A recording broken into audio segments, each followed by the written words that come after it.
El amor duerme en el pecho del poeta, por Federico García Lorca. Tú nunca entenderás lo que te quiero, porque duermes en mí y estás dormido. Yo te oculto llorando, perseguido por una voz de penetrante acero.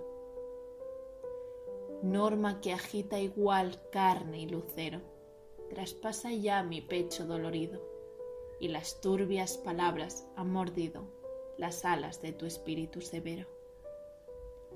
Grupo de gente salta en los jardines, esperando tu cuerpo y mi agonía en caballos de luz y verdes crines. Pero sigue durmiendo, vida mía, oye mi sangre rota en los violines.